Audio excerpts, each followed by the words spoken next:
नमस्कार दोस्तों, बकरी का इलाज और देखभाल चैनल में एक बार फिर से आप सभी का हार्दिक स्वागत है। आज हमारी टीम के सदस्य जो कि रवि जी हरियाणा से हैं और हमारे अभिषेक जी पांडे जो कि अयोध्या से हैं, ये पहुंचे हैं एक ऐसी बकरी के पास जो बकरी पिछले 3 दिन से दस्त कर रही है। अब दस्त करते करते इसकी ये कंडीशन हो गई है कि इसकी जो आंतें हैं, पशुपालक भाई ने अपनी भाषा में बताया है कि इसकी आंतें कट कट के बाहर आ रही है, यानी म्यूकस सा आ रहा है। दस्त में और कुछ भी नहीं है, सिर्फ म्यूकस ही म्यूकस आ रहा है। तो हमारे अभिषेक जी चेक कर रहे हैं कि क्या इसका रूमिनल मूवमेंट चल रहा है या एकदम से बंद हो गया है, क्योंकि रूमिनल मूवमेंट ऐसे केसेस में बंद हो जाता है। अब पिछले 3 दिन से इसने कुछ भी नहीं खाया है तो बहुत ज़्यादा कमज़ोर हो गई है। तो हमारे रवि जी जब ट्रीटमेंट शुरू कर रहे हैं तो उन्होंने अपने हाथ में लिया है RL यानी रिंगर लैक्टेट सॉल्यूशन 500 ml, और फिर ये इसमें से IV सीट लगा करके और एयर निकाल रहे हैं। ये देखिए, इस प्रकार से पहले इसको खोला, खोलते ही पानी नीचे आएगा तो जितना भी एयर है वो निकल जाएगा, क्योंकि किसी भी सूरत में जब हम ड्रिप लगा रहे हैं तो एयर नहीं रख सकते। तो पहले एयर निकाल लिया, उसके बाद ये बकरी को लिटाएंगे नहीं, इन्होंने लिटाने का निर्णय नहीं लिया है। 18 नंबर की 1.5 इंची की नई निडल इन्होंने निकाल ली है और IV सेट के आगे लगा दी है और खड़े खड़े ये ड्रिप लगाने की कोशिश कर रहे हैं कि खड़े खड़े लग जाए तो दिक्कत नहीं रहेगी, क्योंकि बकरी बहुत ज़्यादा कमज़ोर है।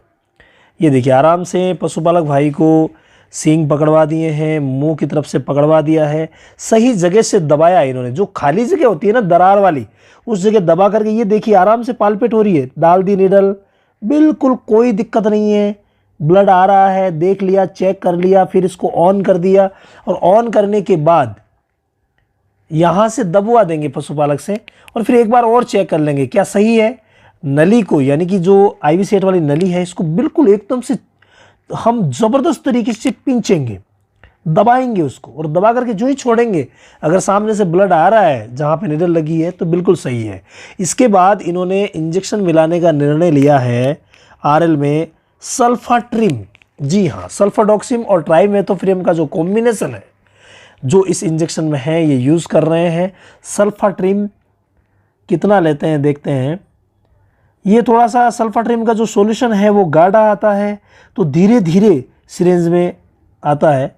हालांकि इन्होंने 18 नंबर की निडल यूज़ की है तो जल्दी आ गया है। 4 ml भरा है इन्होंने, 4 ml सल्फाट्रिम इन्होंने इस RL में डाल दिया है। ये देखिए, जब डालते हैं उस समय भी थोड़ा सा घुमा के डालते हैं अंदर, ताकि प्लास्टिक का टुकड़ा निडल में फंसे नहीं और निडल चोक ना हो, इसके लिए घुमा करके और रख देंगे। अब ये जो ड्रिप चलेगी कम से कम 20 या 25 मिनट का समय ये जो ड्रिप है RL वाली ये लेगी। देखिए, जब 25 मिनट पूरे हुए तो जब ये कंप्लीट हो गई है तो उस समय हम क्या करेंगे। देखिए, यहाँ से ऊपर से दबा करके अच्छी तरह से देख लिया है कि इसको बंद करना होगा, क्योंकि अभी ये एक और ड्रिप लगाने वाले हैं और पांडे जी ने अपने हाथ में लिया है मेट्रोनडाजोल।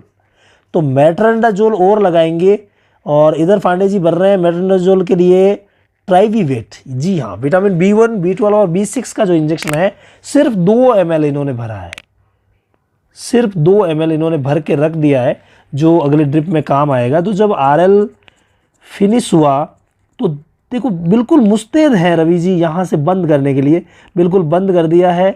और बंद करने के बाद अब ये IV सेट उसमें से हटा करके और मेट्रोनडाजोल में डाल रहे हैं।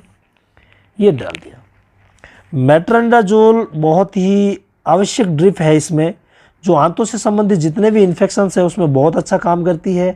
यहाँ पे ये 100 ml यूज़ कर रहे हैं और उसी में अभिषेक जी ने जो विटामिन B1, B12 और B6 वाला इंजेक्शन भरा था 2 ml, वो उसी में लगा दिया है और ये आराम से चलता रहेगा। इसमें मुश्किल से 6 या 7 मिनट का समय लगता है, क्योंकि ये 100 ml की ही ड्रिप है और आराम से लग जाएगी। तो 6 मिनट बाद जब ये ड्रिप कंप्लीट होगी तब यहाँ पे देखिए रवि जी निकालने वाले हैं निडल जुगुलर वेन में से। तो जो ही निकालेंगे पशुपालक भाई को बोल देंगे कि यहाँ से दबा दें, क्योंकि क्योंकि 1.5 इंच की 18 नंबर की निडल जब इतनी देर अंदर रही है तो वहाँ पे थोड़ा सा छेद हो सकता है और जुगलट वेन में से ब्लड जो है वो बाहर आ सकता है, और अगर दबाए नहीं रखेंगे तो वहाँ पे सूजन आ सकती है। इसलिए ये दबाना बहुत ज़्यादा ज़रूरी है ताकि ब्लड ना निकले। देखिए पशुपालक भाई ने भी रवि जी के निर्देशानुसार अच्छी तरीके से दबा दिया तो किसी भी प्रकार के ब्लड की शिकायत नहीं हुई है। हालांकि 3 दिन होने के बावजूद, इतनी कमज़ोर होने के बावजूद बकरी ज़्यादा डाउन नहीं हुई है। यहाँ पे अब रवि जी तैयार कर रहे हैं इंट्रामस्कुलरली इंजेक्शन। तो इन्होंने नई सिरेंज और निडल तैयार कर दी है। अब मस्कुलर लगाने के लिए 20 नंबर की निडल ये यूज़ कर रहे हैं और 5 ml की सिरेंज इन्होंने हाथ में ली है और पहला इंजेक्शन इन्होंने भरा है, अच्छी तरीके से दिखा नहीं, एट्रोपिन सल्फेट। जी हाँ, एट्रोपिन सल्फेट डायरिया में लगाया है इन्होंने, क्योंकि इनको फूड पॉइजनिंग का भी डाउट होता है। तो इस डाउट को क्लियर करने के लिए इन्होंने 3 ml एट्रोपिन सल्फेट आराम से, देखिए नेक रीजन पे इंट्रामस्कुलर लगा दिया है, अच्छे तरीके से मालिश भी करवा दी है और वही पूरा सिस्टम फॉलो किया है। पानी से अच्छी तरह से सिरिंज को साफ़ कर लिया है। अब नेक्स्ट इंजेक्शन की तरफ बढ़ रहे हैं। जी हाँ, चिर परिचित इंजेक्शन कीटोप्रोफेन, जो कि दर्द, सूजन, बुखार, पेट दर्द, मांसपेशियों में अकड़न, इन सभी में काम करने वाला है।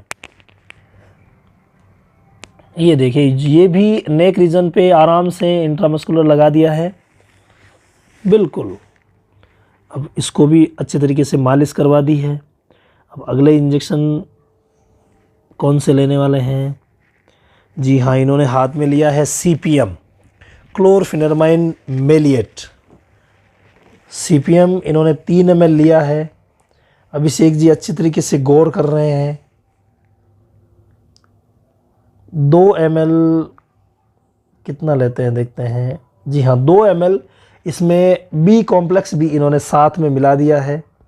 हालांकि विटामिन B1, B12 और B6 के लिए पहला इंजेक्शन इन्होंने IV लगाया था मेट्रोनिडाजोल में, और अब ये B कॉम्प्लेक्स जो कि लिवर एक्सट्रैक्ट के साथ है, इसे इंट्रामस्कुलरली लगा रहे हैं। देखिए अच्छी तरीके से लगा दिया और मालिश भी करवा देंगे। मालिश करवाना बहुत ज़्यादा ज़रूरी है। कई बार क्या है कि इंजेक्शन, मान लीजिए कोई दवा इकट्ठी हो जाती है तो फिर सूजन आ जाती है और गांठ भी बन जाती है। इसके बाद नंबर आता है गोलियों का, यानी कि हमें जो बोलस देने उनका। तो इसमें 2 प्रकार की बोलस दी जाती है। एक तो बोलस होती है सल्फाडिमिडिन। सल्फाडिमिडिन इसमें बहुत ही अच्छा काम करती है। जो 5 ग्राम की बोलस आती है वो आधी बोलस दिलवानी है। इसके अलावा यहाँ पे इनके पास सल्फाडिमिडिन है नहीं, तो इन्होंने यूज़ किया है ऑफ्लॉक्सासिन ओल्डाजोल वाली ओजेड टेबलेट, जो कि 2-2 के लिए निर्देशित कर रहे हैं रवि जी ने कि 2-2 आपको इनको देनी है। यानी 2 टेबलेट तो ओजेड की लेनी है और आधी बोलस सल्फाडिमिडिन की लेनी है। ये कंटिन्यूसली सुबह शाम देते रहना है।